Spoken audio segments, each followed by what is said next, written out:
예. 안녕하세요. 예, 오늘 진도는 물권의 마지막인 저당권 파트예요. 저당권이 유치권에 비해서는 공부량이 2배 이상 많아요. 골고도 많아요. 그렇지만 출제 비용 똑같다는 거 참 놀라운 사실이에요. 그래서 최근 5년간 출제된 것이 저당권은 3문제 나온 적이 없어요. 계속 2문제. 과거에는 안 그랬어요. 과거에 한 25회 전까지, 20 전까지만 해도 저당권이 많이 나와도 4문제까지 나왔어요. 이렇게. 보통 3문제 나왔는데 최근은 똑같다. 출제 비중이. 어디가 나올지는 정해져 있다. 제가 알려드릴게요. 예. 그럼 저당권 파트를 들어가 보면 제 기본 강의에서 저당권이 모든 담보제도의 왕이라 불러요. 많은 담보제도가 있지만 저당권이 가장 많이 쓰는 것이고 가장 대표적인 담보제도예요. 그렇지만 일단 저당권은 이렇게 들어가죠. 타물권이다. 타물권. 타물권이란 말이 뭐죠? 내 것이 아닌 남의 것에만 설정이 되는 담보제도예요. 따라서 타물권이기 때문에 내가 내 부동산에 저당 잡는 소유자 저당. 소유자 저당은 우리 민법 인정한다, 인정치 않는다. 인정치 않아. 내가 내 부동산에 1번 저당, 내가 내 부동산 2번 저당 잡는 거 허용하지 않는다. 다른 나라 안 그래요. 우리만 그런 거예요. 이 저당은 독일이 만든 제도인데 독일은 자기 부동산에 자기가 저당 잡는 거 허용해요. 걔들은. 그럼 그게 있으면 좋은 점이 뭐냐. 내가 5억짜리 부동산이 있는데 돈이 급해요. 아파트 5억짜리야. 근데 1억 빌리고 저당 잡혔다가 못 갚으면 경매당하잖아요. 그러니까 자기가 등기소 가서 1번을 내가 잡는 거예요. 내가 잡는 이유가 뭐냐면 최악의 경우에도 나는 1억은 건져야겠어. 내가 먼저 1억 잡아놓으면 나머지 잔존가치가 4억이 남는 거죠. 그 4억만 이용해서 은행 가서 2억만 빌려달라. 그럼 내가 1순위고 2억이 은행 2순위 되는 거야. 최악의 경우에 경매하더라도 1억은 내가 먼저 배당받잖아요. 그런 좋은 제도가 있는데 대한민국 금융기관들은 지가 1순위가 아니면 절대 안 빌려줘. 그래서 제일금융권이라 부르잖아요. 네, 그래서 우리는 인정하지 않는데 어쨌든 우리 인정하지 않아요. 인정하지 않는데 다만 이것도 예외는 있을 수 있어요. 예외적으로 내가 내 부동산에 저당 잡고 있는 꼴이 될 수 있어요. 자, 어떤 예외가 있을까요? 여러분들 아시는 건데. 기대할 걸 기대해라. 그렇지. 우리한테 뭘 기대하니? 혼동이라는 게 있어. 혼동. 원래 1번 저당이 있고 2번 저당이 있는데 1번 저당권자가 그 부동산 소유권 취득하면 원래 없어져야 되는데 내가 내 부동산 저당 잡은 거. 근데 2번 저당의 순위가 승진 올라오잖아요. 자기가 손해볼까 봐 소멸치 않잖아요. 그때는 내가 내 부동산 소유권 취득하더라도 1번 저당에 살아있는 경우 있죠. 혼동의 예외로서 후순위 저당권자가 있을 때 선순위 저당권자가 부동산 소유권 취득하더라도 그 1번 저당은 소멸하지 않는다. 그때는 내가 내 부동산에 저당 잡은 꼴이 되기도 하죠. 이 예외는 있어요. 하지만 원칙 인정하지 않는다. 두 번째는 저당권은 점유를 수반하는 물건은 아니다 그러죠. 은행이 대출해주고 아파트 저당 잡았다고 저당전 아파트, 저당권 은행이 점유하는 거 아니다. 점유를 수반하지 않기 때문에 누가 저당물을 침해했어요. 저당 잡은 아파트랑 토지 건물을 침해해서 담보가치를 손상시키는 행위를 할 때 저당을 쫓아가서 침해자에게 저당권에 기인한 물권청구권 행사할 수 있다 없다? 있다. 모든 물권자들은 내 물권을 침해하면 쫓아가서 저당권에 기인한, 전세권에 기인한, 지상권에 기인한, 소유권에 기인한 물권청구 행사할 수 있다. 있는데 점유를 수반하지 못한 저당권자는 3가지 물권청구 중에서 목적물 반환 청구는 없다는 거예요. 저당물이 반출됐어요. 반출됐을 때 쫓아가서 저당을 나에게 돌려줘. 내 돈 갚을 때까지. 요거는 허용하지 않는다 그러는 거죠. 이렇게요. 또 저당권은 법정 담보물권이 아니라 대표적인 약정 담보 물권이다. 이게 들어가죠. 유치권은 법정이었어요? 약정이었어요? 유치권은 법정 담보 물권.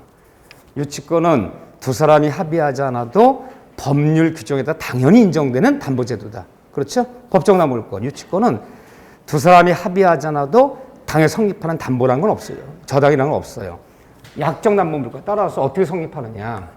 기초강의 다 봤던 제가 강의했던 거예요. 이 세 가지 갖춰서 성립이 되는 거야. 일단은 저당이란 물건이 성립하려면 채권자, 채무자 간에 뭔가 채권 합의가 있어요. 채권 계약이 있어야 돼요. 이게 먼저 있어야겠죠.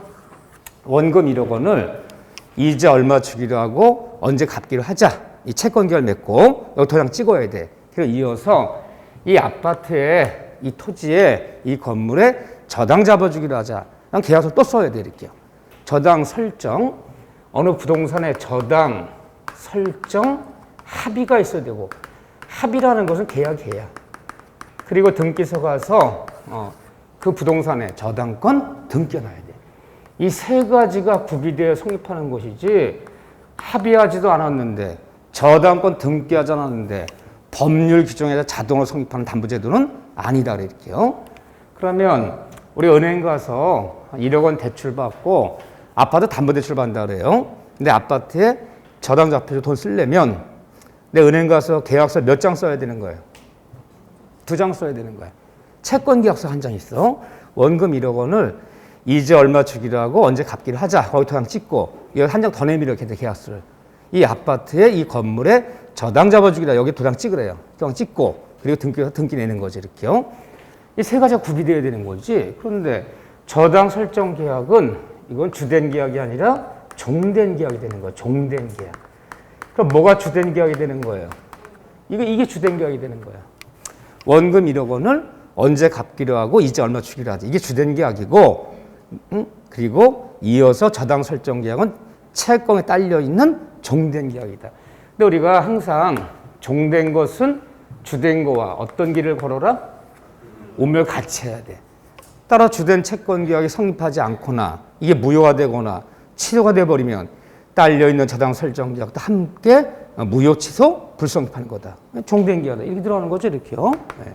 뭐 아무 얘기도 아니지만 네 번째 보면 그러면 저당의 대상이 되는 채권이 어떤 채권을 저당 잡을 수 있느냐. 어떤 채권이 저당의 대상이 되는 채권이냐. 저당의 대상이 되는 채권은 채권의 종류에는 아무런 제한이 없다. 그러니까 이 얘기는 뒤집어 얘기하면 모든 채권은 다 저당의 대상이 된다는 거예요. 돈을 빌려주는 채권을 금전채권이라 불러. 금전채권.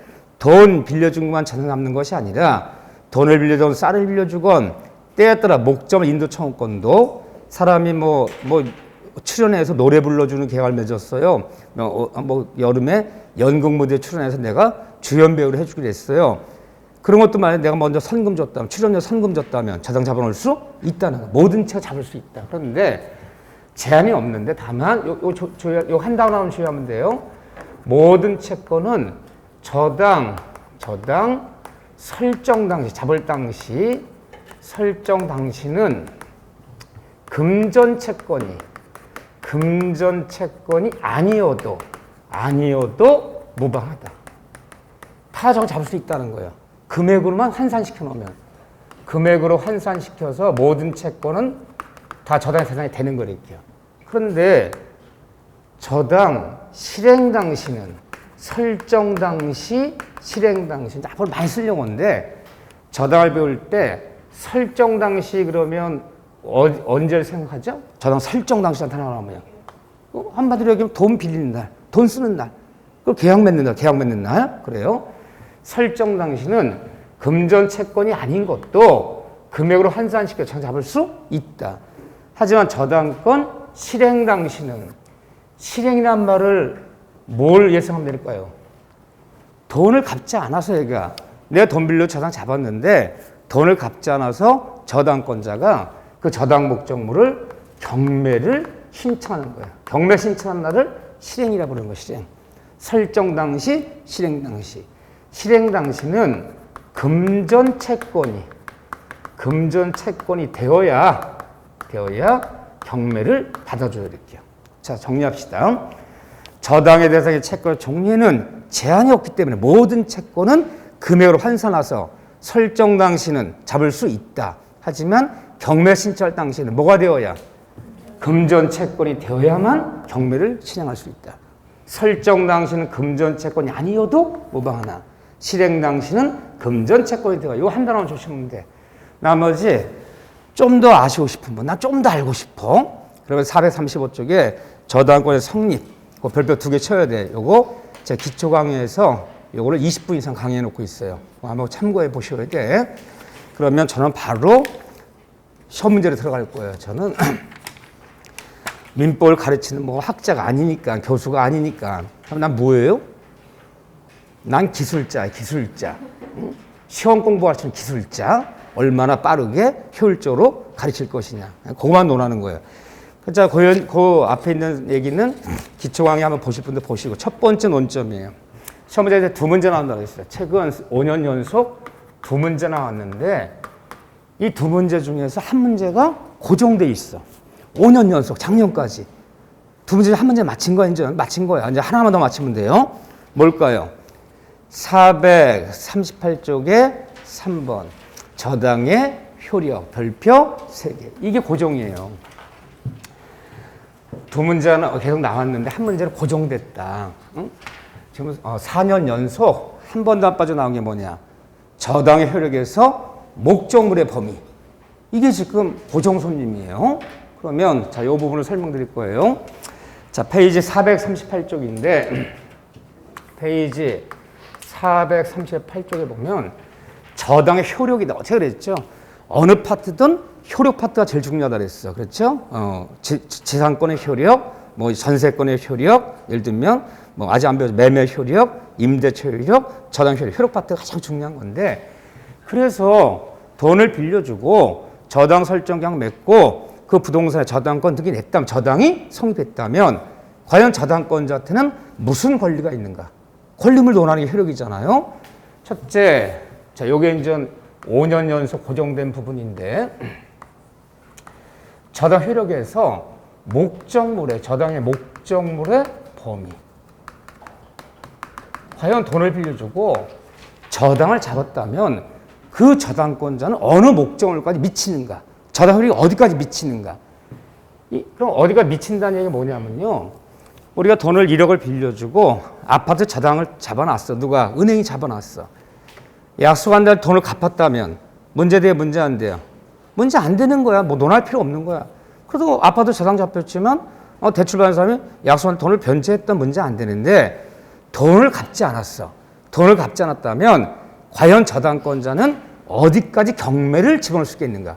그러니까 저당권자가 이 목적의 범위라는 게 돈을 갚지 않았을 때 경매를 신청할 수 있는 범위, 경매를 신청하는 범위를 목적의 범위라 부르는 거야. 함께 경매를 집어넣을 수 있다 그러면 저당률이 미친다 그러는 거고 걔는 경매 못 집어넣어. 빼야 돼. 빼고 집어넣어야 돼. 경매 신청 못 한다 그러면 효력이 미치지 않는다라는 거예요. 이렇게요. 그러면 첫째, 저당을 잡았다면 저당권자는 저당 목적물에 이 목적물의 부합물에도 저당 효력은 미친다. 미친다는 말이 뭐죠? 저당 효력이 미쳤기 때문에 저당 목적물의 부합물까지는 함께 경매를 집어넣는다는 뜻이에요. 지금요. 부합에 미친다. 그 다음에 또 저당 효력은 저당 목적물의 종물에도 저당 효력은 미친다. 그럼 뭐까지도? 종물까지도 경매 집어넣는다. 종물이란 말이 나오면 주물이란 말이 있는 거. 주물, 종물. 주된 물건이 있고 딸려있는 종된 물건이 있다면 종된 물건까지도 종물과 함께 경매 집어넣는다. 자, 그럼 이 부합물 얘기부터 한번 해볼게요. 미치는 것이 이게 원칙이에요. 함께 경매. 그러면 부합물이라는 것은 저당 목적물 가서 뭐가 붙은 거야. 더 붙은 거야. 내가 5층짜리 건물을 저당 잡았는데 저당 잡은 건물 옥상에 10평짜리 창고를 줬어. 전화부터 없었던 창고야. 그 창고가 아파트나 연립 같은 것처럼 구분 건물이 되어서 따로 등기 났다면 그건 미치지 않아. 근데 창고를 따로 등기 낼 수 있는 게 아니잖아요. 그럼 부합물이야. 그럼 창고까지 함께 경매 집어넣는 거야. 내가 토지를 저당 잡을 때는 저당 토지에 나무가 없었어요. 과수나무가. 저당을 잡힌 다음에 그 잡힌 설정자가 거기 과수나무를 심었어. 5년이 지나서 돈 안 갚는 거야. 그럼 토지만 경매할 것이냐? 저당 토지에 있는 그 과수나무까지도 함께 경매하는 것이냐? 이걸 논하는 게 이게요. 그게 수목은 나무는 토지의 부합물이지 토지 독립한 부동산이 아니잖아요. 그럼 함께 경매 치는 거, 경매 당하는 거 이렇게요. 자, 그걸 얘기하는데 부합물이 되려면 이 독립성이 구비가 안 된 것을 우리가 부합물이라 불러요. 이 독립한 부동산이 된다면 그건 빼고 경매해야 돼. 구분 건물이 된다면. 자, 그다음 종물이라는 것은 어떻게 생각하시면 돼요? 종된 물건은 주물과 운명을 같이 한다는 거야. 내가 가옥을 저당 잡았어요. 가옥을 저당 잡았는데 가옥 옆에 조그만 창고가 딸려 있어. 그 저당 잡은 가옥 옆에 조그만 차고 건물이 있어요. 이렇게요. 근데 그 차고는 내 저당 등기를 안 냈단 말이야. 돈을 안 갚아요. 그럼 그 가옥만 경매할 것이냐? 가옥 옆에 딸려 있는 창고라든가 차고만 함께 경매할 것이냐? 함께 경매 지원한다는 거야. 차고 건물, 창고는 그 가옥을 사용하는 데 있어서 도와준 역할을 하는 물건이죠. 그 종물이라 부르는 거야. 주물, 종물. 거기서 함께 경매한다. 자, 그 뜻인데 미친다. 어떻게 미칠 것이냐? 어떻게 미쳐야 될 것 같아요? 곱게 미쳐야 돼. 곱게. 막 벽에다 바르면 안 돼. 이렇게 미친다. 저당 목적물의 부합물에는 종물에는 설정 전후와 관계없이 미치고. 자, 이 말이 무슨 말이냐면요. 저당 잡을 때 이미 있었던 부합물이건 저당 잡을 때 이미 있었던 종물이건 관계없이 미치고, 또 저당 잡을 때 없었던 창고야, 없었던 나무야, 설정 이후에 생긴 부합물 종물에도 미친다. 전후를 불문하고 미치는 것이고, 두 번째 이 부합물 종물이 등기 여부와 관계없이 미치고. 이렇게 들어가요. 무슨 말이냐면요. 가옥을 저당 잡았는데 가옥 옆에 창고가 딸려 있어. 창고가 전혀 등기부에 기재가 안 돼 있는 거야. 등기 표제부에 기재가 안 돼 있는 거야. 관계없이 미치는 거예요. 이렇게요. 함께 경매 지원하는 것이다. 더군다나 그 부합물이 창고, 옥상에 가면 창고가 있어. 또는 건물 옆에 유리 온실이 붙어 있어요. 예를 들면 토지를 저당 잡았는데 저당 잡은 토지 위에 비닐하우스가 3동이 있는 거야. 근데 비닐하우스가 돈을 제법 많이 들어진 비닐하우스 같아. 비닐하우스가 토지로부터 독립한 건물이에요? 독립한 건물이 아닙니까? 건물이 아니잖아. 비닐하우스 등기 안 내주잖아요. 그럼 토지의 부합물이야. 그럼 그 비닐하우스까지도 함께 경매당하는 거야. 그렇죠? 이것이 그런데 감정평가가 안 돼 있어. 평가에서 누락됐어. 그 창고가 저 토지에는 유리 온실이 그 비닐하우스가 전혀 감정평가 안 돼 있어요. 감정평가에 누락됐어. 됐더라도 미친 거예요? 안 미친 거예요? 미친 거예요. 여부와 관계없이 미친다. 그러니까 미친단 말이 경락자 입장 볼 때 경락. 토지를 경락받았어 내가. 가옥을 경락받았어. 경락자 입장 볼 때는 이 부합물까지도 종물까지도 함께 인수받는다는 거야. 감정은 누락됐더라도. 토지는 감정표가 돼 있는데 토지는 유리 온실이 비닐하우스가 있고 과수나무가 있는데 지상물이 전혀 감정표가 안 돼 있어. 토지를 경락받는 사람은 그 비닐하우스까지도 그 과수나무까지도 함께 어떻게 한다? 인수받는 것이다.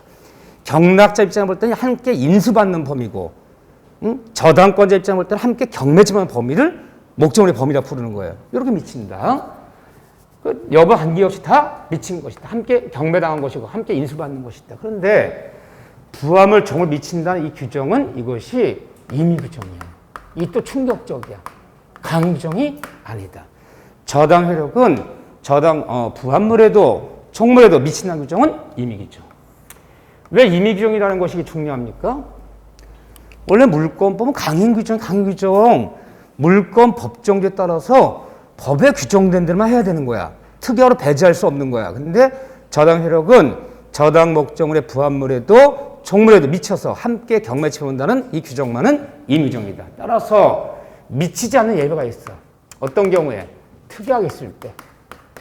특약으로 미치는 것을 배제가 가능해요.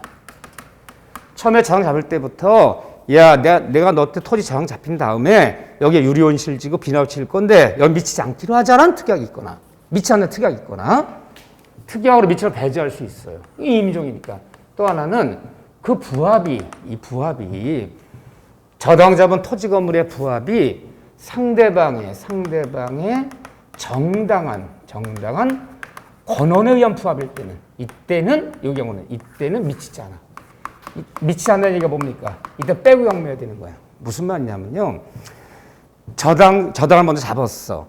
저당 잡은 토지 후에 또다시 지상권 설정할 수 있어 없어요? 저당이 잡혔다고 지상 설정 못하는 거 아니야. 지상권자는 사용 수익만 하는 것이고 저당권자는 교환 가치만 지배하는 거, 점유를 수반하는 게 아니잖아요. 1번 저당권, 2번 지상권 있을 수 있어요. 저당 토지 위에 지상권을 설정해서 지상권자가 지상물을 지었어. 그 저당 토지 위에. 그 지상물은 설정자, 토지 소유자 것이 아니라 지상권자 거잖아. 그럼 지상권자 정당한 권에서 지은 지상물은 빼고 경매해야지. 그건 설정자 땅 주인 게 아닌데 그거 경매하면 안 되잖아. 이 경우에는 미치지 않는다. 상대방의 부합이 지상권자, 임차인 이런 사람들의 정당한 권의 부합일 때는 미치지 않는다. 빼고 경매한다. 그래 이렇게요. 그러면 부합물에서 좀 더 상세히 들어가는 거야. 이 박스를 딱 쳐놓고 미치는 거 고르시오. 안 미치는 거 고르시오. 나올 수 있단 말이에요. 그러면 토지에 저당을 잡았어요. 돈 빌려 토지에 저당 잡은 거예요. 자, 저당 잡은 토지 위에 건물이 들어갔어. 건물을 접었어. 건물을 접었어. 그러면 토지 저당 효력은 토지에 저당 잡은 효력은 저당 잡은 토지에 있는 건물에는 미친다? 미치지 않는다? 미치지 않아요. 건물은 토지로부터 독립한 부동산이야. 건물까지도 함께 경매하고 싶었으면요. 건물까지 공동저당을 잡아야 되는 거지. 토지에 저당 잡았다 건물까지 함께 경매할 수 있는 거 아니다. 건물은 토지로부터 독립한 부동산이잖아. 토지 저당 효력은, 자, 기억하셔야 돼, 문장을. 토지 저당 효력은 저당 잡은 토지에는 건물에는 미치지 않는다. 건물은 토지의 부합물이 아니다. 독립한 부동산이잖아. 미치지 않아요. 토지에 저당 잡았는데 저당 잡은 토지 위에 나무를 심어. 수목은 저당 효력이 미쳐요? 안 미쳐요? 미쳐요. 수목은 독립한 부동산이 아니야. 응? 수목까지도 함께 경매 쳐놓는 거예요. 미치는 거예요. 근데 같은 말 하더라도 저당 잡은 토지 위에 임목법에 따라서 등기된 수목이 있다면 이건 미쳐요? 안 미쳐요? 이건 안 미친다 그래야지. 임목법에 따라 등기된 수목은 토지로부터 독립한 부동산 취급하는 거야. 그럼 빼고 경매해야지. 독립한 부동산 취급하니까 미치지 않는 거죠. 저당 잡은 토지 위에 뭐 비닐하우스라든가 예를 들면 요리 온실이라든가 막 이런 거를 막 지었어요. 막 경작하기 위해서 막 이렇게요. 뭐 비가림식 뭐 포도나무 막 심고요. 자, 여기는 미쳐 안 미쳐요? 저당 효력이 미쳐요. 이게 독립한 부동산이 아니잖아. 비닐하우스 등기 내주는 거 아니잖아요. 그러니까 독립부동산이 함께 경매 당하는 거예요. 이건 이렇게요. 그런데 이렇게 토지에 저당을 잡을 때 돈 1억 빌려주고 은행이 갑이라는 사람의 토지에 저당 잡았어. 우리 저당 은행을 저당권자라 부르는 거야. 저당 잡을 때 여기 나무들이 막 있었어요. 그러면 당연히 토지만 경매하는 것이 아니라 이 나무까지도 함께 경매하는 거야. 근데 저당 잡은 토지에 있는 나무를 얘가 벌목을 해서 저당 목적물을 벌목해서 이 목재를 반출한 거야. 이 반출해서 이것이 목재상에 막 싸놨어, 이렇게. 이 저당 잡을 때 있던 나무를 벌목해서 싸놓은 거야. 돈을 갚지 않네? 은행에 경매를 집어넣으려고 그래요. 그러면 저당 목적물이 이 장소로부터 반출됐단 말이지, 반출된 이 목재에도 미친 거 안 미친 거예요? 미쳤다라면 이것까지 함께 경매해버리는 거고, 안 미친다라면 이건 빼고 경매되는 거야. 저당 목적물이 저당 장소로부터 반출됐다면 반출된 목적물에 저 효력은 미친다? 미치지 않는다? 미치지 않아. 저당 목적물이 그 장소 반출됐다면 그건 빼고 경매해야 돼. 근데 반출된 걸 발견하고 쫓아가서 본래 있던 장소 갖다 놔라. 담보가치가 훼손됐잖아. 내 돈 갚을 때까지 저당에 있었던 나무를 벌마 나무를 본래 장소 갖다 놔라. 청구에 갖다 놨어. 여기다 싸놨어. 이메일 싸놨어. 그럼 미친 거 안 미치는 거야? 미치는 거예요. 반출된 부합물이 저당 목적을 본래 장소에 갖다 놨다면 미치지만 반출된 상태에서는 미치지 않는다. 빼고 경매하는 거다. 뭐 종물이야, 뭐 창고라든가 이런 거니까. 자, 여기서 또 하나 우리가 시험에 잘 나오는 게 뭐냐? 이 종물보다도 이게 더 중요해요. 최근에 기출지문 보면 체크해드릴게요. 교과서에. 저당 효력은 저당 목적물의 종된 권리에도 미친다. 종된 권리에도 미친다. 저당 효력은 저당 목적물에 딸려있는 종된 권리에도 미친다. 종된 권리에 미친다는 말이 뭐냐? 우리 교재 어디 있냐면요. 440페이지. 어렵지 않아요. 그러니까 현 문제가 어렵다고 내고 안 어렵다고 안 내고 이런 게 아니라 사회생활 때 중개업 먹을 때 중개사들 꼭 알아야 되는 지식들이 있어요. 거기를 묻는 거지. 어렵고 쉽고 를 갖고 처음에 내고 안 내고 결정하는 게 아니고 법대 학생들도 아니고 상대평가 같으면 어려운 데를 내요. 커트라인 막 90몇 점이니까 애들이 다 8점 다 맞아. 그죠? 우리는 그런 시험이 아니다. 자, 우리 교재 보면 440페이지 2번 보세요. 저당 효력은 440페이지야.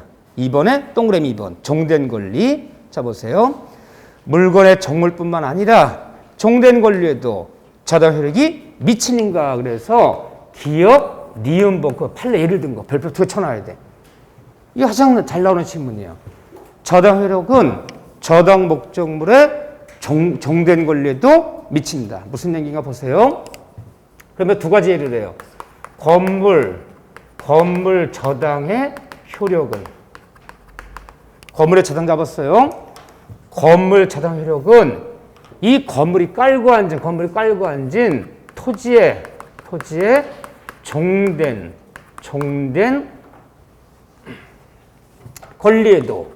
권리에도 미친 것이다. 미친다. 지문이 꼭 이렇게 나와요. 건물 저당 효력은 건물이 깔고 앉은 토지의 종된 권리까지도 미친 것이다. 자, 무슨 말이냐? 여러분 생각 어떠신지 보세요. 이런 얘기를 해요. 자, 토지가 있는데 토지 소유자가 갑이라는 사람이에요. 그런데 을이라는 사람이 이 토지에 30년간 지상권을 설정 지상권자야. 또는 을이 갑의 토지에 20년간 토지 임차인이야. 그 토지 임차인이 지상권자가 임차한 토지 위에 지상권 설정한 토지 위에 건물을 졌어요. 건물을 을 거예요. 건물 져서 이 건물을 등기를 냈어요. 그 다음에 A한테 돈 3억을 빌리고 여기에 건물의 저당을 잡혔어. 토지는 못 잡았지. 예권이 예권이니까. 돈 안 갚네? 그러니까 저당권자 A가 이 건물을 경매 집어넣어서 건물이 경락이 됐어. 박경락이한테 경락이 됐어. 경락자예요. 경락 완납했어. 박경락이는 건물만 인수받는 것이냐. 이 건물이 갖고 있는 토지의 지상 임차권도 함께 인수받는 것이냐. 어떻게 된다는 거예요? 함께 인수받는다는 거야. 그 토지 사용할 수 있다는 거야. 보세요.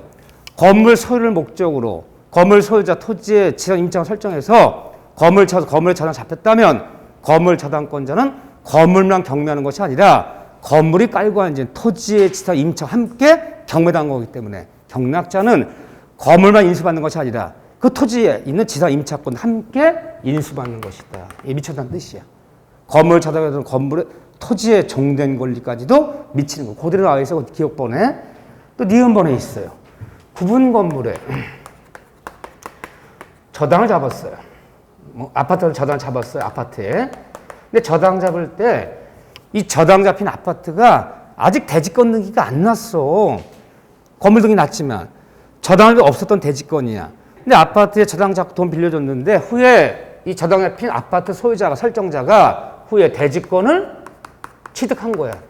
취득해서 아파트 300여 앞으로 대지 지분 등기가 다 났단 말이에요. 지분 등기가 났어요.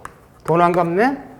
그러면 저당권자는 이 아파트, 이 구분 건물이라 불러 구분 건물, 아파트 300이요. 이것만 경매하는 것이 아니라 저당자가 없었던 대지 지분까지도 함께 어떻게 한다? 경매를 집어넣는 것이다. 그러면 말을 정리하자면 구분 건물에 저당을 잡았다. 아파트 300여 저당 잡을 때는 이 아파트 아직 대지권 등기가 안 난 건물이야. 저당 잡은 이후에 설정자 사후에 취득한 대지권에도 미쳤기 때문에 302호만 경매하는 것이 아니라 300 깔고 있는 대지 지분까지도 함께 경매 집어넣는 것이다. 이 종경을 미쳤다는 뜻이야. 지문 딱 2개 나와요. 가장 많이 나온 지문이에요. 오케이. 참 쉽기도 하여라. 무료 한 문제 거저 먹는 것이고, 물론 좀 이렇게 이제 얘기를 듣고 심화해서 한번 더 보고 이제 문제풀이에서 몇 문제 풀면 이제 잡히는 거야, 완전요.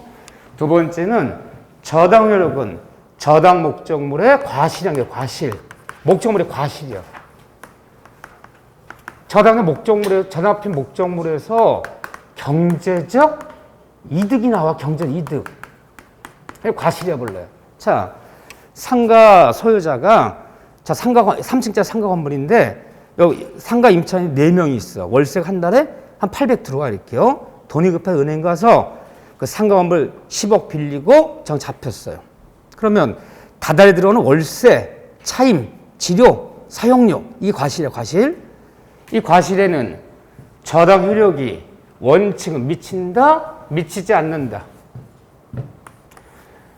그럼 은행이 저당권자야. 은행이 상가 건물을 저당 잡았어요. 상가 주인한테 10억 대출해주고 다달이 월세가 들어와요. 그 월세는 저당 잡힌 상가 주인이 받아가는 거냐? 아, 저당은 은행이 받아가는 거냐? 그 월세 차이면 누가 받아갈 것이냐? 저당 효력은 과실에는 원칙은 미친다, 미치지 않는다. 미치지 않는다.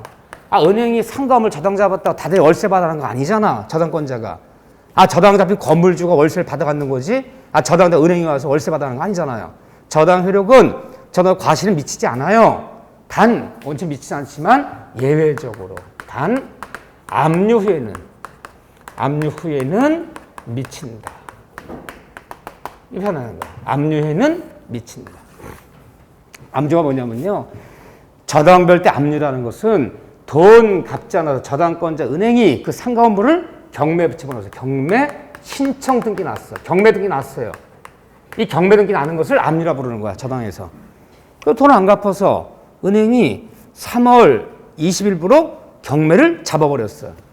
경매를 잡더니 바로 세입자한테 임차인 통지가 왔어요. 응? 오늘부로 경매 잡혔기 때문에 이번부터 나오는 월세 차임은 건물주한테 주면 안 된다. 우리 은행한테 줘야 된다. 안 그러면 이담일에 경락금에서 배당받을 때 그거 다 빼고 공제하고 배당해 줄 거야. 라고 통지예요. 통지해 줘야 돼. 통지한 다음에는 월세 받아갈 수 있다, 없다? 있다. 언제까지? 경락되면 완납 때 배당할 때까지. 그 1년이 걸릴 수도 있단 말이야. 그러니까 1년간, 이게 1년 걸릴 때 한 달에 800만 원씩 12개월 치면 얼마야? 9,600만 원을 받아갔는 거예요, 은행이. 받아갔다가 경락되면서 받은 만큼 공제하고 나머지만 배당받는 거예요. 압류에는 미친다. 월세 받아갈 수 있다. 그 소리에 지금 저당은행이 원칙 미치지 않기 때문에 저당자와 저당권자, 저당 목적물에 나오는 월세 차임 받을 권리 없지만 경매 등기 난 후에는 미치기 때문에 통지해서 이번 달부터는 월세를 우리 은행한테 내야지. 절대 건물주한테 입금시키지 말아라. 안 그러면 경락되면서 다 그만큼 공제하고 배당해 줄 테니까. 그리 알아라. 통지에는 미치는 받아갈 수 있다. 이해되죠? 그래야지만이 이 저당 설정자가, 잡힌 설정자가 경매 절차를 고의로 지연시키는 것을 방지할 수 있는 거야. 자꾸 경락대 완납될 때까지 잡힌 저 건물주가 받아갈 수 있다면 자꾸 늦추면 늦출수록 지금 월세 한 달씩 더 받아가는 거죠. 너 소용없어. 경매 등기 나면 한 푼도 안 줄 테니까. 그래야지만이 고의로 지연시키는 방지할 수 있기 때문에 압류에는 미친다. 이 얘기하는 거예요. 별 얘기 아니잖아. 뭐 목차 따로 볼 필요도 없지만 하나 더 보자면 아까 적은 얘기야. 그렇지만 토지 저당의 효력은 토지상을 잡았다면 저당 잡은 토지 위에 있는 건물 그 위에 이 토지 위에 있는 건물에는 미친다, 미치지 않는다. 건물에 미치지 않는다. 네 번째, 이 과정에서 저당 목적물 이 과정에서 물상대의가 문제될 수 있다. 이 물상대의라는 거 이거 잘 나와요. 은근 단자식 문제. 자, 교재 하나 넘겨보세요. 441쪽에. 이거 다 물상대의 문제될 수 있어. 저당 효력에서 부합물에도 미친다. 정물에도 미친다. 정된 권리에도 미친다. 과실에는 미치지 않는다. 단 압류에는 미친다. 토지 저당 효력은 저당은 토지 위에는 건물에 미치지 않는다. 거기 이제 마지막 문제는 물상대예요. 그런데 건물을 저당 잡았어요. 토지를 저당 잡았어요. 그런데 돈 1억 빌려주고 채무자 건물에 채무자 토지에 자산 잡았는데 이 목적물이 멸실됐어. 목적물이 멸실됐다면 건물은 왜 없어져요? 저당 잡은 건물 없어질 수 있어요? 있어요. 불났어요. 불나서 없으면 뭘 경매해? 경매할 게 없는데. 이런 거, 토지를 저당, 2,000평짜리 토지를 저당 잡고 농협이 3억을 대출해줬는데 토지가 없어졌대. 토지가 없어져요? 안 없어져요? 없어져요. 건물은 불나서 없어져. 건물은 장마 때 무너지면 다 없어져. 토지 어떻게 없어지나요? 포크레인 불러다 매일 흙을 파냈어. 계속 파냈어. 흙이 다 없어지면 없어지겠지. 그러니까 민법에서 말하는 멸실에는 물리적 멸실, 불나가 없어지는 거. 이 물리적 멸실도 멸실이지만 또 하나는 법률적 멸실입니다. 법률적 멸실. 저당장 토지가요, 수용당했어, 수용은 원시취득이야. 수용 관공서가 수용 보상금 지급을 조건으로 수용 일자에 원시취득한다. 수용한 부동산을 경매할 수 없단 말이야, 저당권자가. 이게 바로 멸실이야. 토지는 수용, 건물은 불나서 없어지면 멸실했어요. 그러면 경매할 게 없잖아. 돈 갚지 않으면 경매할 게 없잖아요. 그랬을 때 이 저당권자가 이 목적물의 가치변형물, 이 가치변형물이라 불러요. 가치변형물. 그러면 가치변형 뭐가 있을까요? 건물이 멸실하면 화재보험금이 나와. 화재보험금. 예를 들면 또 때에 따라서는 재보상금을 줄 수 있어. 아니 경주지방인데 돈을 벌지 건물 저당 잡았는데 건물이 지진이 다 무너졌어요. 근데 국가가 무슨 재난 무슨지를 선포하더니 건물 하나당 5천씩 주겠대. 이렇게 재보상금. 재보상금. 토지 같으면 뭐가 나오나요? 토지 같으면 수용보상금. 이게 지급이 되는데 저당권자가 이런 데 올라가서 이 화재보험금을, 재보상금을, 수용보상금을 건물주, 토지 소유자한테 주지 말고 나에게 먼저 지급해 주세요. 내 돈 범위 내에서. 라고 주장할 권리가 있다 없다? 있다. 이걸 뭐 들어간다라는 거예요? 물상대 들어간다는 거야. 물상대 주장해서 내 돈 1억을 먼저 지급해달라 라고 주장하는 것이 바로 물상대위야. 주장할 이런 권리가 있는데, 그런데 이 물상대위가 인정되려면 이제 한두 가지 객관식 문제 맞히는 거예요. 얘기는 알아들었어요 지금요. 이런 데 가서 화재보험금을, 수용보상금을 저당권에 먼저 받아야 할 권리가 있는 거. 이 물상대에 들어가는 건데, 이 물상대가 있으려면 뭐가 있어야 되냐? 이 법적인 우선 변제권이 인정되어야 물상대란 말이 있는 거야. 그런데 우선 변제권이 없는 사람이 있어 없어요? 지난주에 유치권자는 경락대가 배당받을 수 있어 없어요? 없어. 딱 유치권자는 물상대 말이 있을 수 없어. 우리 아직 안 배웠지만 주택임대차에서 상가임차인 주택임차인 세입자 보호하기위해서 확정일자 받아놓으면 우선변제권 인정된다 그래. 확정일자 받아놓은 임차인들도 화재보험금으로 수용보상으로 들어가서 그 임차보증금 물상대출할 수 있어 없어요? 있어요. 우선변제권이 있다면 다 인정이 되는 거야. 근데 우선변제권이 없다면 유치권자 같은 이 물상대란 말이 없어요. 그런데 이 물상대에도 지네끼리 순서가 있는 거예요, 없는 거예요? 있어. 저당이 3명이 잡았어. 토지를 저당이 3명 잡았다는 거야. 1번 저당, 2번, 3번이 있는데 수용당했대. 수용보상은 10억이 나온대. 그 3명 다 물상대 주장하면 물상대 주장하는 그 저당권자끼리도 순위가 있는 거야. 순위 맞춰서 이제 받아가는 거야. 그럼 3번은 못 받을 수도 있겠지. 물상대에도 담보가적인 순위는 있는 거구나. 순서대로 받는 거구나. 그런데 물상대 주장하려면 반드시 지급되기 전에 이 화재보험금이 수용보상금이 지급되기 전까지 반드시 뭐 해야 되냐? 이런 것을 압류를 잡아야 돼. 압류를 잡아야 물상대이지. 이 압류 못 잡으면 물상대란 말은 없어요. 화재보험회사 쫓아가서 화재보험금을 건물 주지 말아라. 수용보상금을 토지소유자 주지 말아라. 법원을 통해서 압류명령 잡아놔야 돼. 그래야지 애들이 꼼짝 못하고 거기 있는 거지. 그랬을 때 지급이 안 됐을 때 내가 직접 쫓아가서 내 담보권자인 걸 증거 제시하고 직접 받아가야 되는 거지. 일단 채무자 손에 주어져 버리면 물상대란 말은 없는 거야. 일단 채무자 손에 주어진 다음에는 한 푼도 부담 반환이 요구 못해요. 반대 지급 전에 뭐 하여야? 압류를 잡아야 돼. 이 압류는 법원을 통해 잡는 걸 얘기하는 거야. 내가 내용정보했다가 압류가 아니야. 내용정보했어. 나 저당권자야. 너 수용한 관공서 절대 수용상조 1억은 절대 주면 안 돼. 압류한다. 지가 뭘 압류해. 내용정보에서 압류를 하나?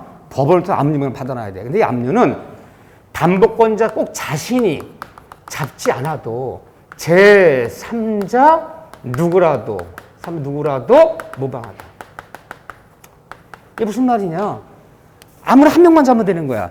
저당권자가 지금 3명이 있어. 셋 중에 아무나 한 명만 잡으면 되는 거지. 꼭 내 자신이 압류 잡아야 물상되는 말은 아니야. 내 자신이 아니더라도 누구든 한 명만 잡으면 돼. 누구라도 무방하다. 이게 들어가요.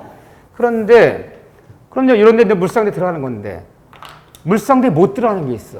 이제 잘 나오는 시험 문제가 저당 잡은 부동산이 매매가 됐대요. 그 매매대금이 나온대요. 이 매매대금에 물상대 들어간단 말이 있어 없어요? 자, 이런 얘기예요. 내 건물을 저당 잡고 1억 빌려준 채권자, 나 은행이야. 나 저당권자 등기 안 있어. 근데 저당 잡은 건물이 매매가 됐대.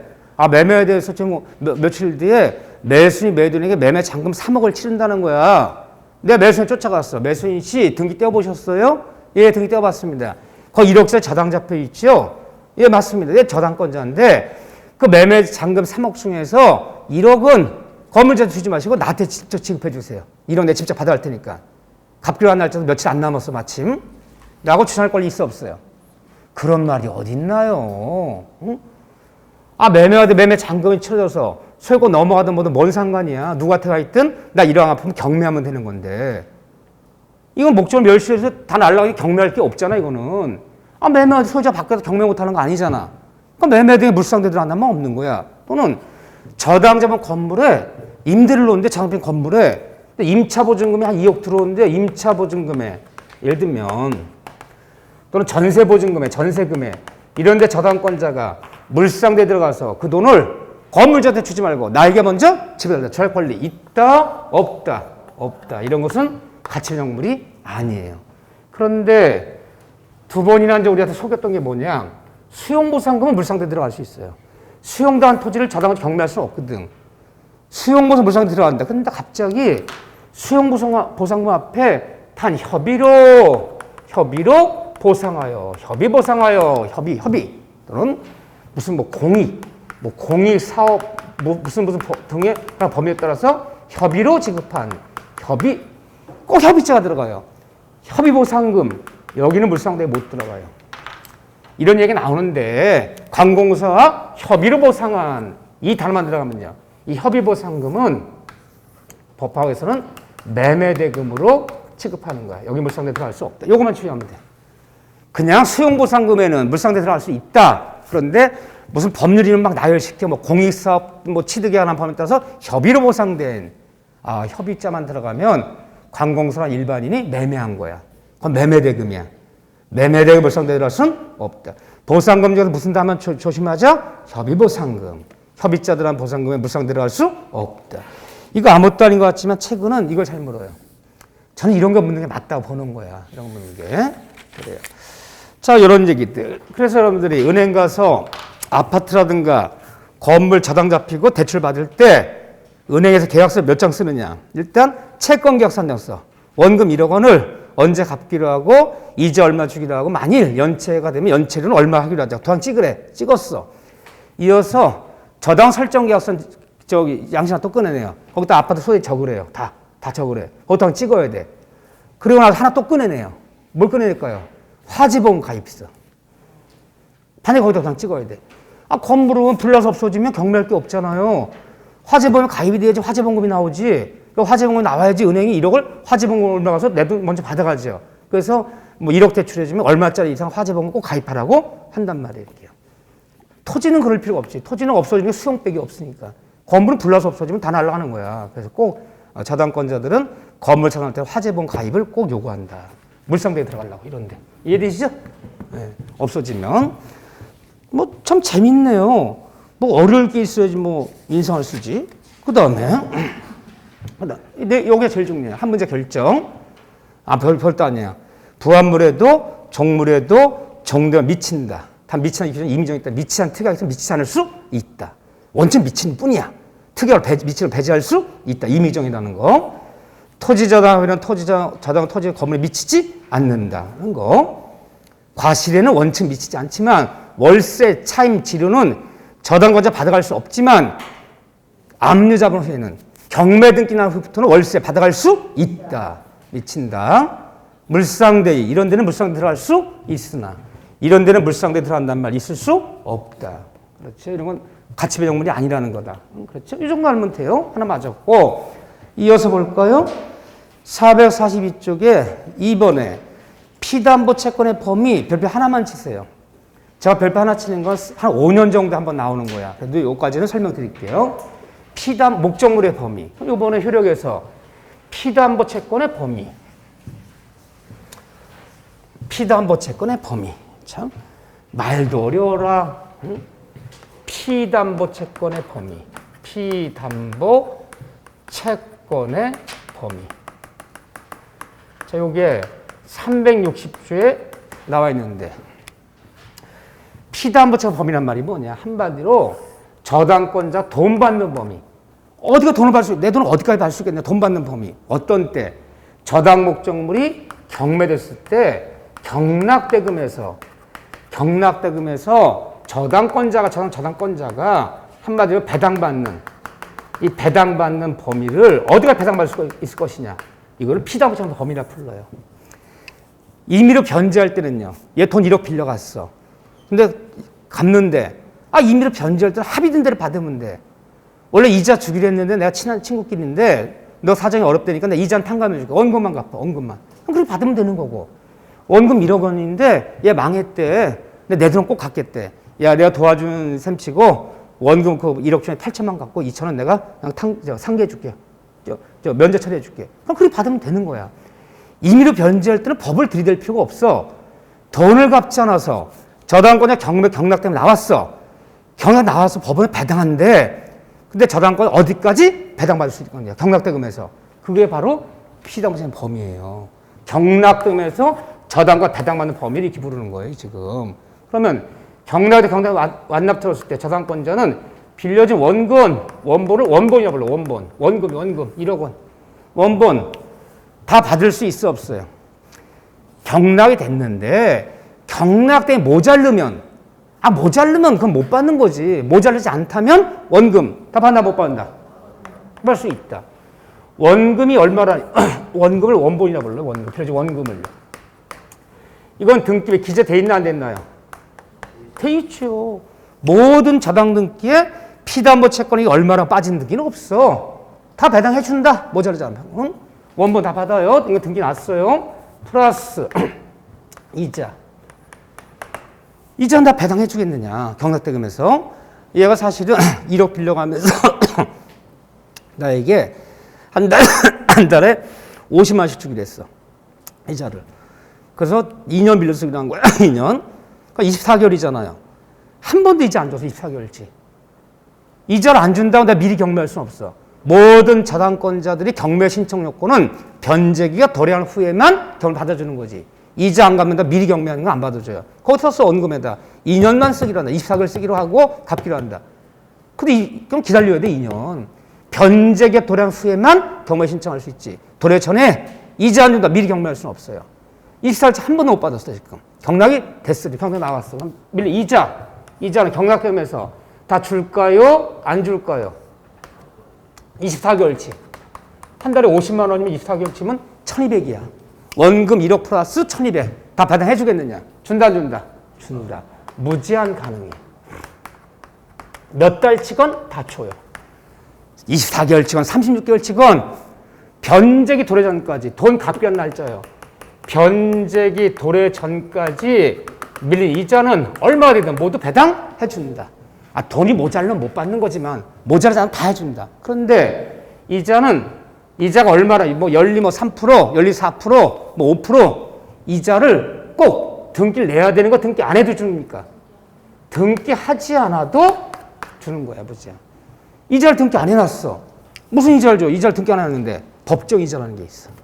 판사님, 이자를 등기하지 않아도 법정 이자 다 돼. 법에 규정 법정 이자라는 게 있어. 다 배당해 준다. 이자는 뭐 하지 않아도 등기하지 않아도 법정 이자를 24개월치 다 배당해준다. 그런데 플러스 지연이자는, 이 지연이자를 사람들은 뭐라 부를까요? 연체로 불러요. 연체료. 돈 갚변에 못 갚아버리면 그때부터 연체료가 붙기 시작하죠. 연체료. 은행에서는 연체료로 불러요. 근데 우리 또 지연이자를 지연배상금이라고. 지연배상금.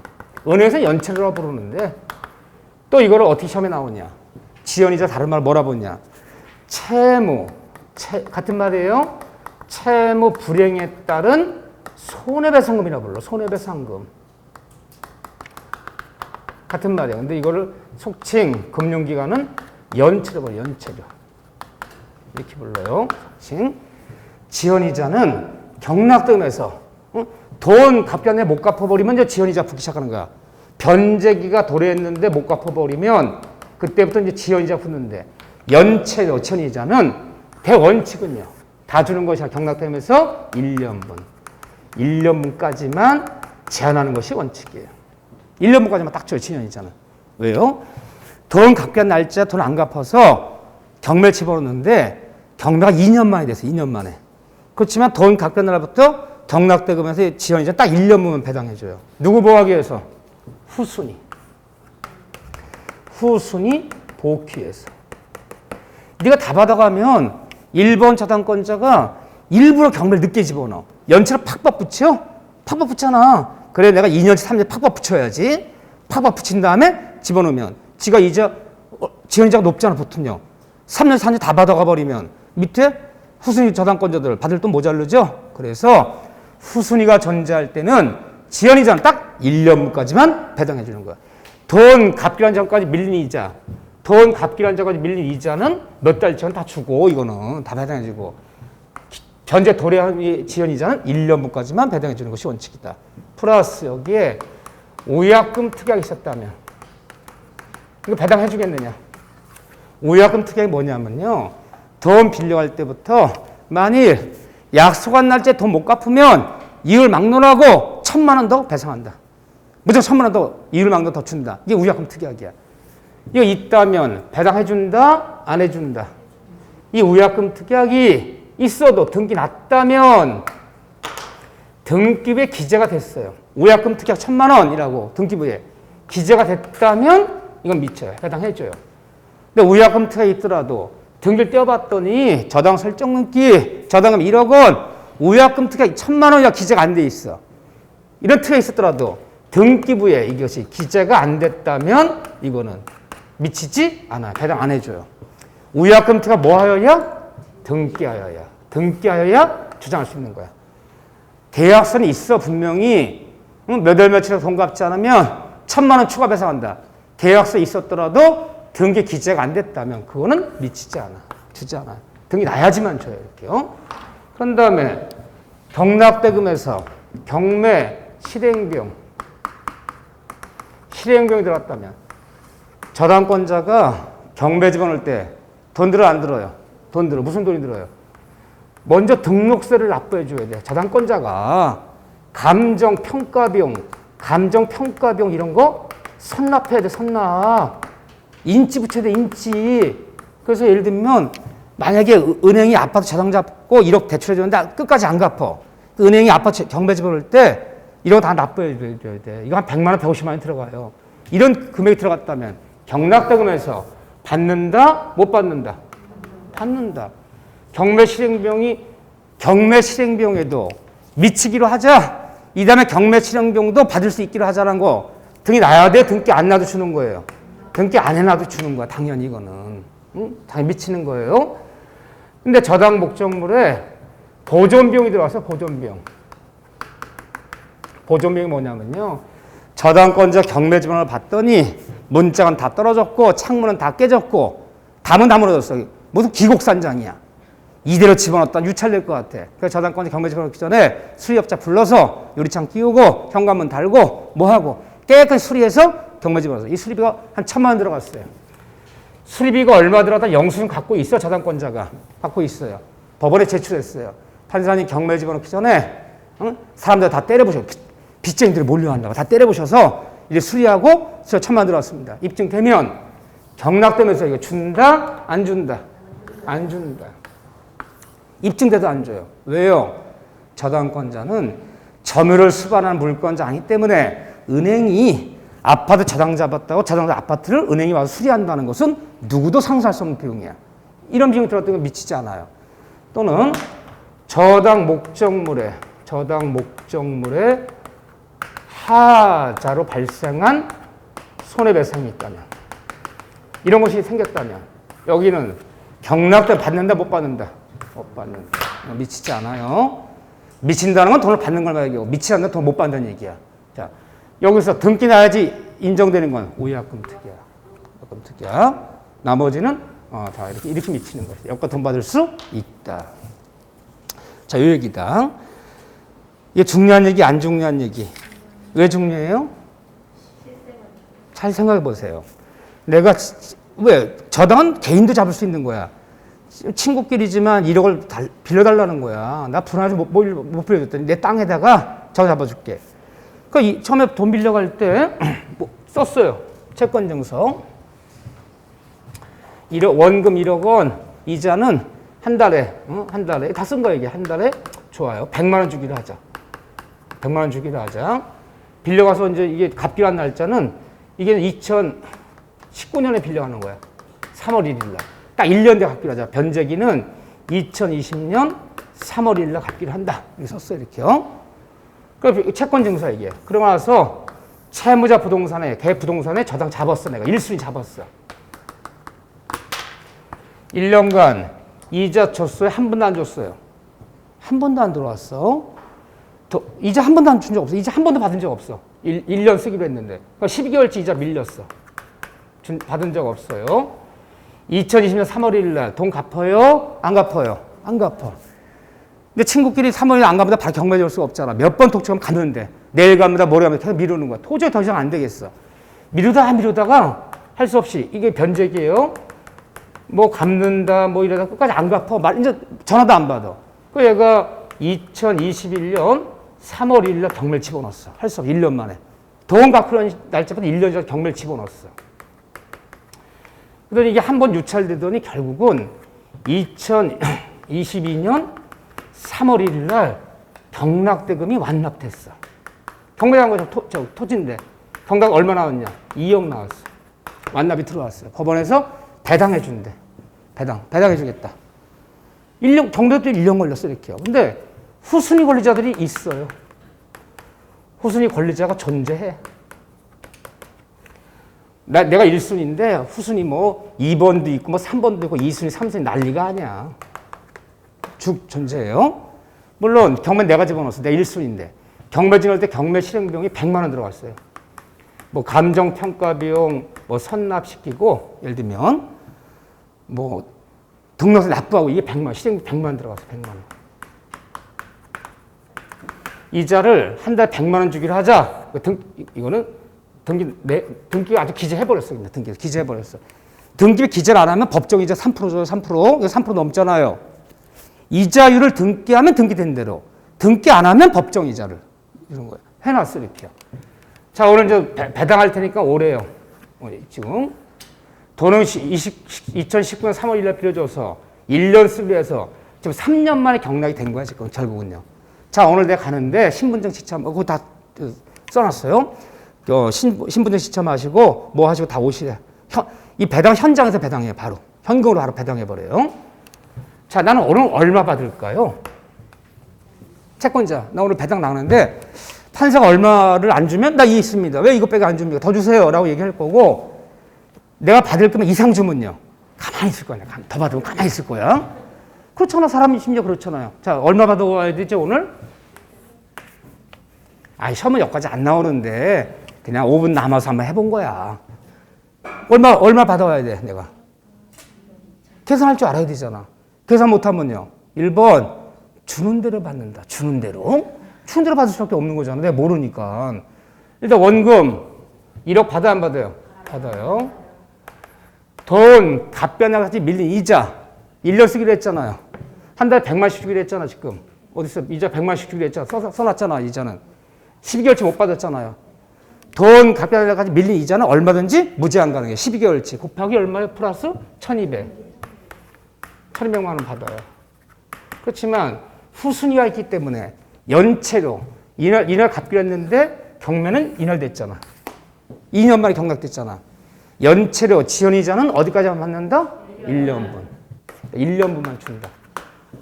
그러면 1년분이 얼마예요? 그래, 1200에 칩시다 그래. 1200만 원. 칩시다. 그 다음에 경매 실행비용 얼마 들어갔어요? 100만 원. 그러면 얼마 받아와야 되는 거야? 1억 2,500 받아오면 내가 아무 말도 안 하고 도장 찍을 거야. 받는데 이거 안 주면 더 달라고 그럴 거야. 여기서 요게 틀렸어. 지연이자는 이자에 또다시 이자가 붙는 거야. 또다시 이자가 붙는 거야. 그럼 만약에 이게만 10%다, 이게 만약에 10%다라면 다시 여기 10%가 붙어줘야 돼. 120만 원이 붙어줘야 돼. 지연이자 또다시 이자가 붙는 거야. 그래서 여러분들 연체가 높은 거야, 이게. 지연이자는 약정한 이자에 또다시 이자가 붙는 거야. 별일이 없다면. 그래서 정확히는 요거 더 받아와야 돼. 요거. 그래서 2,620만 주면 내 통에 찍어야 돼. 근데 2,500 받아왔어. 그거 좋대 아주 그냥. 다 못 받아왔는데. 알아야 될 거 아니야. 아, 지연이자 다시 이자가 1년치 붙는 거예요. 그래서 또 다시 요걸 더 붙여야 돼. 여기까지는 안 나와도 어쨌든. 그렇지만 어쨌든 보존 비용에는 치문에다 손해배상에는 미치지 않는다. 이렇게요. 의약금 특약은 등기 났다면 받지만 등기 기재가 안 됐다면 받을 수 없다. 지연이자는 후순위 보호하기 위해서 뭐하냐 다 주는 것이 아니라 1년분까지만 딱 제한한다. 그 얘기죠? 자, 그런 다음에 거기 445쪽에 저당권 용의권의 관계, 이건 절차법이에요. 심화해서 한번 볼 거예요, 간단하게. 근데 민법에서 안 나와요. 중요한 실무에서 나와, 이런 문제들이. 누가 어떻게 배당받는가, 배당 순위. 민법에서 안 나온 지 10년 됐어. 이런 거 물을 때가 아니야. 두 문제 냈는데 이걸 묻고 있나? 446제 법정지상권도 심화예요. 심화 넘기고. 자, 이제 451쪽에 일괄 경매신청권. 별표 2개 친 거예요. 자, 10분 쉬었다가 여기 정리할 거. 일괄 신청권.